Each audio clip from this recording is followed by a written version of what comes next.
Good morning everyone, welcome to my YouTube channel way to education. तो अभी तक हमने क्या डिस्कस किया, पहले मैं वो एक बार आपको बता देता हूँ।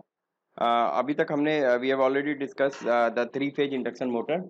और थ्री फेज इंडक्शन मोटर में we have discuss the construction of three phase induction motor and we have discuss the working and characteristics of three phase induction motor. तो मैं चाहूँगा सिंगल फेज इंडक्शन मोटर को अगर आपको समझना है तो you first please refer the previous three videos on the working, the construction and the characteristics of the three phase induction motor. आप वो तीनों पढ़ करके आएंगे तो आपको यहाँ पर इस लेक्चर में सिंगल फेज इंडक्शन मोटर समझने में इजी होगा, क्योंकि मैं यहाँ पर केवल सिंगल फेज इंडक्शन मोटर को थ्री फेज इंडक्शन मोटर से कंपेयर करूंगा और क्या चेंजेस है या क्या चीज चेंजेस है सिंगल फेज इंडक्शन मोटर में वो आपको यहाँ पर एक्सप्लेन करूंगा। तो बेटर है आप थ्री फेज इंडक्शन मोटर पहले वहां से पढ़ के आइए, ठीक है। अगर मैं सिंगल फेज इंडक्शन मोटर की बात करूं, जैसा कि नाम से ही मुझे पता चल रहा है single phase induction motor. Single phase का मतलब ये जो इंडक्शन मोटर है that operates basically work on the single phase. तो first is that in three phase induction motor basically the electrical circuit or electrical input that we are giving that is basically three phase। और आपको भी पता है कि जो three phase जो supply है वो हमारे इंडस्ट्री में जनरेट होता है। अगर मैं अपने घर की बात करूं या होम में अगर हम बात करें, जो घर में हमारे जो सप्लाई आती है वो क्या है, आपका सिंगल फेज सप्लाई है, ठीक है। तो यहाँ से नाम से ही पता चल रहा है कि ये single phase induction motor is basically operates on the single phase supply. और सिंगल फेज सप्लाई आपका कहाँ पे आ रहा है, घर पे आ रहा है। It means that this type of motors are used at home, used at home, ठीक है। then in the fans all that, so these all are enormous application we use at the home, correct। तो और दूसरा चीज क्या है, अगर हमें इसको घर पे यूज कर रहा है इसका means they are smaller in size as compare to the three phase, ठीक है। तो साइज भी यहाँ पर क्या होगा, स्मॉलर होगा, स्मॉलर साइज होगे और बहुत ही सिंपलियर इन कंस्ट्रक्शन होना चाहिए ताकि हम इसको घर के लिए इजिली यूज कर सके, सिंपल इन कंस्ट्रक्शन। तो ये कुछ चीजें हैं जो सिंगल फेज इंडक्शन मोटर के लिए। और कंस्ट्रक्शन वाइज क्या डिफरेंस है, क्या चीजें, वो मैं आपको अभी बताता हूँ, ठीक है। तो बहुत ज़्यादा एप्लीकेशन है हमारे होम एप्लियंसेज में, ठीक है। एसी में अगर मैं बात करूँ, एसी में जो आपके फैंस चलते हैं that is also this basically induction motor type. और बहुत सारी चीज़ें हैं, फैंस हो गए आपके, इलेक्ट्रिक फैन हो गया, वहाँ पे भी इंडक्शन मोटर टाइप है। That is the best example of the single phase induction motor, ठीक है। तो if you see the construction of, पहले मैं कंस्ट्रक्शन डिस्कस कर लेता हूँ यहाँ पे कि construction wise three phase induction motor और सिंगल फेज इंडक्शन मोटर में क्या डिफरेंस है, ठीक है। कंस्ट्रक्शन में देखिए यहाँ पर भी किसी भी मोटर के कंस्ट्रक्शन में अगर मैं देखूँ तो दीज थ्री पार्ट्स मैं आपको ऑलरेडी बता चुका हूँ, stator and rotor, these two parts, and third part is basically the air gap। so I have already discussed air gap में क्या होता है। तो parts, mechanical parts are basically stator and rotor with some mechanical parts also। so stator और rotor, तो यहाँ पर भी बाकी मोटर की तरह ही stator और rotor होता है। अब अगर मैं बात करूँ स्टेटर की या फिर रोटर की, तो बहुत ही ज़्यादा सिमिलर होता है, it is very much similar to the three phase induction motor. तो थ्री फेज इंडक्शन मोटर में जो मैंने आपको स्टेटर का कंस्ट्रक्शन बताया कि स्टेटर किस तरह से बनता है या क्या चीज़ें होती है, कवरिंग होती है, all that, so that also apply to the single phase induction motor. So if you see the construction, मैं आपको यहाँ पर क्रॉस सेक्शनल डायग्राम बना के समझा रहा हूँ। Suppose this is the rotor, ठीक है, ये आप क्रॉस सेक्शनल डायग्राम समझ सकते हैं, ये रोटर हो गया मेरा, ठीक है। और रोटर में मैंने वहां पे क्या बताया था, in rotor we have the windings, correct, conductors, sorry not winding, conductors. In rotors we have the conductors. तो जैसे यहाँ पर कंडक्टर्स हो गए, ये मैंने कंडक्टर्स बना दिए। तो वहां पे जैसे मैंने आपको बताया था कि जो मेरा रोटर था squirrel cage rotor we have discuss. तो basically single phase induction motor में क्या होता है, आपका स्क्वायरल केज ही रोटर होता है। स्लिप रिंग का कोई कॉन्फ़िगरेशन नहीं, क्योंकि स्लिप रिंग क्या होते हैं, बल्कि हो जाते हैं, इसलिए यहाँ पर स्लिप। तो ये स्क्वायरल केज में बात कर रहा हूँ। और आपको वहाँ पे मैंने बताया था स्क्वायरल केज रोटर में these conductors are basically short to the in to in terminal, ठीक है। So this is basically conductors, correct, this is basically conductors. और जो वाइंडिंग है, आप देखिए वहां पे थ्री फेज इंडक्शन मोटर में हम क्या कर रहे थे, जो वाइंडिंग हम यूज कर रहे थे that winding is three phase, but here in this single phase supply we use basically only two windings, correct. तो उस वाइंडिंग्स को मैं ऐसे दिखा सकता हूँ, these are suppose this is the windings, this like this way, correct, and these windings are basically connected to the these windings are basically connected to the AC supply, correct. So in a simple term we can say that the single phase induction motor is having a means this is the rotor having a conductors. तो ये stator की आपकी windings होगी और ये single phase AC supply जो हमारे home पे आ रहा है, जो घर पे आ रहा है, उससे मैंने कनेक्ट कर दिया, correct, single phase AC supply, ठीक है। और मैंने आपको वहां पर भी बताया था कि जो कंडक्टर्स है, ये जो कंडक्टर जो हम यहाँ पे कनेक्ट करते हैं, ये in to in means this conductors are basically connected in to in. जैसे ये मेरा रोटर है, ठीक है, ये रोटर दोनों साइड से, तो यहाँ पे जो भी कंडक्टर्स है that is connected to the in two ends, और ये बिल्कुल ही पैरेलल नहीं होते, मैंने आपको पहले बताया था, ताकि मैग्नेटिक लॉकिंग ना हो जाए, इसलिए क्या होते हैं, दीज आर द स्क्यूड, ठीक है। तो इसीलिए मैं कह रहा हूँ आप प्रीवियस लेक्चर देख करके आइए ताकि आपको बहुत सारी दिखे। और यहाँ पे कंडक्टर्स में क्या होंगे, the current are flowing and due to that flowing of the current the force experience by this conductor and this helps in the rotation of this, वो भी हम यहाँ पर देखेंगे। तो ये कंडक्टर्स हो गए। और यहाँ पे जो वाइंडिंग्स है, थ्री फेज वाइंडिंग ना लेकर के यहाँ पे कौन सी वाइंडिंग्स है, this is the single phase winding. देखिए दो वाइंडिंग्स है। So instead of the stator, in stator we can say instead of three phase winding, in case of three phase winding we use two phase windings, correct. We use basically two windings, and that winding we call that winding as a main winding. We call one winding as the main winding, and the second is we call it as a auxiliary winding, ठीक है। तो दो winding होगी, main winding and auxiliary winding, correct. और अगर मैं यहाँ पे बात करूँ, अगर मेरा सिंक्रोनस स्पीड की, अब देखिए सिंक्रोनस स्पीड की बात करूँ तो एन एस का फॉर्मूला सेम वही है जो हम हमेशा यूज करते हैं, N S is equal to 120 f upon P, where F is the supply frequency, जो हमने फ्रीक्वेंसी दे रखी है supply frequency, and P is the number of poles, correct, ठीक है। एनएस को हम ऐसे रिप्रेजेंट कर सकते हैं, ठीक है। तो ये आपने डिफरेंसेस देख लिया। वहां पे क्या था, थ्री फेज सप्लाई था तो थ्री वाइंडिंग्स थी। यहाँ पे हमारे पास क्या है, केवल दो वाइंडिंग है, main winding and auxiliary winding, ठीक है। और यहाँ पर जो रोटर हम यूज कर रहे हैं वो rotor slip ring type rotor नहीं होगा, that is always squirrel cage type rotor, correct.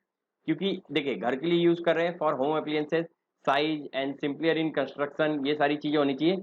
तो वहां पर हम ब्रशेज एंड रिंग्स करके हम उसकी कॉम्प्लेक्सिटी या फिर उसका साइज इंक्रीज नहीं करना चाहते, इसलिए हमेशा हम क्या यूज करेंगे, स्क्वायरल केज रोटर ही यूज करेंगे, करेक्ट। तो ये कुछ चीजें हैं जो कंस्ट्रक्शन वाइज ध्यान में रखने वाली। बाकी अगर मैं वर्किंग की बात करूं या इसके कंस्ट्रक्शन में और चीजों की बात करूं तो सेम जो वर्किंग है, जैसे कंडक्टर की वर्किंग क्या है, to flow the current towards its end, force जो है वो कंडक्टर्स पे लग रहे हैं। स्टेटर का काम क्या है, to provide the field winding, these all applications are same, exactly same. So we can say if we compare the three phase with the single phase, we can say that the conductors means the induction motor has the concentric coils। अगर मैं बात करूं यहाँ पर जो coiling होती है वो concentric होता है, and what is the use of that concentric coils, we can easily adjust the number of turns per coil। तो यहाँ पे क्या है, देखिए थ्री फेज मोटर में क्या था कि हमारे पास फ्लेक्सिबिलिटी नहीं थी number of turns per coil adjust करने का, but in this case in single phase we can easily adjust the number of turns per coils, correct, ठीक है। So if you see two differences are there, first is the we can easily adjust the number of turns per coil, so we can I will just write down। so if we compare first construction wise, first difference is that the single phase induction motor are provided with concentric coils are provided with concentric coils so that we can easily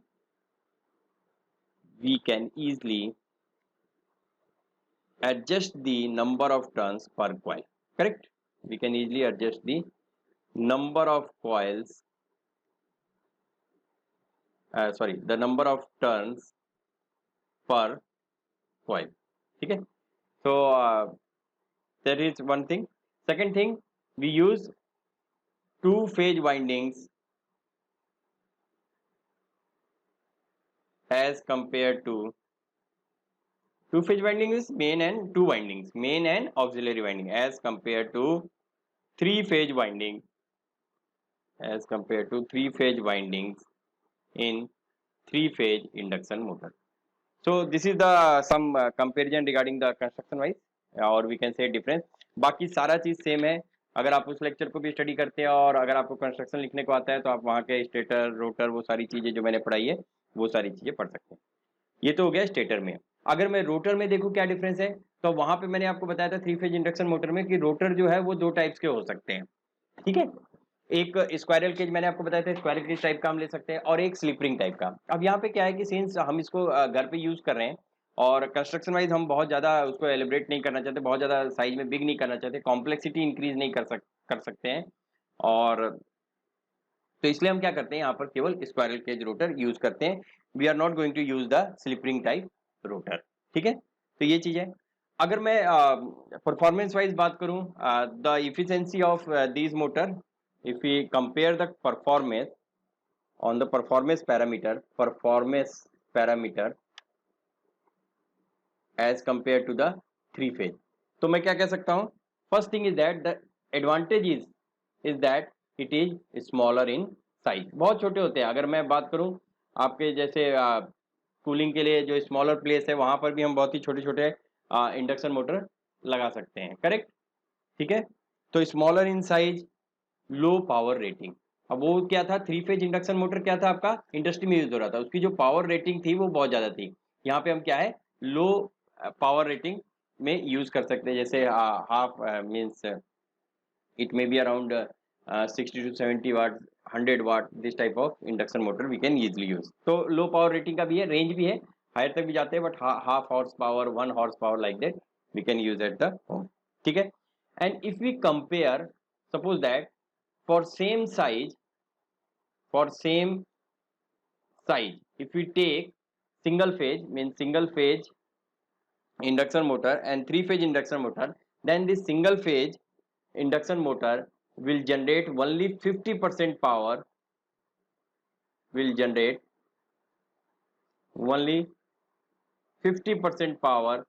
as that of three phase induction motor. तो ठीक है, ये थोड़ी सी disadvantage है as that of three phase induction motor. Correct? So in a nutshell we can say that the efficiency is less in case of a single. वो पता भी चल रहा है, सिंगल फेज अगर हम दे रहे हैं तो efficiency क्या होगी उसकी, लेस होगी as compared to three phase. So that is easily understood. The efficiency is less. But yes, if we are going to use at home, the size matters. Correct? The next, if this this efficiency is lost, so starting torque, we can say the starting torque is very low. So this is point to be concerned. तो वो हम construction में देखेंगे कि starting torque हम कैसे ले आएंगे, इज लो. और we can say the starting torque is even zero, means starting torque क्या है आपका, जीरो है. अगर स्टार्टिंग टॉर्क आपका जीरो है तो आपको क्या करना पड़ेगा, एक्साइट करना पड़ेगा. मीन्स आपके जो इंडक्शन मोटर है उसको स्टार्ट करने से पहले आपको उसको क्या पड़ेगा, सेल्फ स्टार्ट सर्किट ऐड करना पड़ेगा, या फिर हमें कंस्ट्रक्शन वाइज थोड़ा सा चेंज करना पड़ेगा. Correct? So these are some of the performance parameter of the single phase induction motor. और मेरे को लगता है आप इस लेक्चर से you can easily understand that what is the difference between the single phase induction motor and three phase induction motor. और आपको ये भी समझ में आएगा कि कहाँ पर किस चीज़ की ज़रूरत है. भाई सिंगल फेज इंडक्शन मोटर अगर हमें स्मॉलर साइज और कंस्ट्रक्शन वाइज सिंपलियर चाहिए तो हम क्या करेंगे, single phase induction motor use करेंगे. और सिंगल फेज अगर सप्लाई आ रही है तो भी single phase induction motor use करेंगे.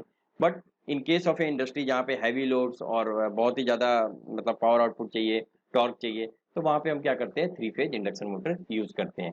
तो definitely these are some of the comparison. So I only compare. अगर कंस्ट्रक्शन और वर्किंग और ये सारी चीज़ें आपकी आती है तो you can easily go through the lecture of the three phase induction motor, और वहां से आप इसको एनालाइज करके पढ़ सकते हैं। अब इसके आगे का जो लेक्चर है उसमें हम डिस्कस करेंगे कि काम कैसे करता है, what is the working of this. ठीक है। और एक चीज मैं आपको बता दूं, जो रोटेटिंग मैग्नेटिक फील्ड हमने पढ़ा था, देखिए रोटर को रोटेट करने के लिए रोटेटिंग मैग्नेटिक फील्ड ही क्रिएट होना चाहिए, लेकिन अगर इस केस में मैं देखूं तो दो वाइंडिंग से यहाँ पर अगर मैं सिंगल फेज की बात करूं तो सिंगल फेज से रोटेटिंग मैग्नेटिक फील्ड बनाना बहुत ही डिफिकल्ट है। और या फिर आप ये कह सकते हैं कि by using the single phase supply we can only create the alternating magnetic field, it is not going to create the rotating magnetic field. तो नेक्स्ट लेक्चर में हम वो भी देखेंगे कि रोटेटिंग मैग्नेटिक फील्ड हम कैसे क्रिएट करते हैं, क्योंकि वो हमारी बहुत बड़ी रिक्वायरमेंट है। और इसीलिए हम कहते हैं कि अगर रोटेटिंग मैग्नेटिक फील्ड नहीं क्रिएट हो रहा तो सेल्फ स्टार्टिंग नहीं है, इसका मतलब हमें कुछ अपने कंस्ट्रक्शन वाइज कुछ चेंजेस करने पड़ेंगे या कुछ एडिशनल सर्किटरी ऐड करना पड़ेगा, जिसके कारण स्टार्टिंग में रोटेटिंग मैग्नेटिक फील्ड वहां पे क्रिएट हो। और एक बार रोटेटिंग मैग्नेटिक फील्ड क्रिएट हो जाएगा फिर हमारा इंडक्शन मोटर वर्क करना शुरू कर देगा। सो this is all about the class and thank you.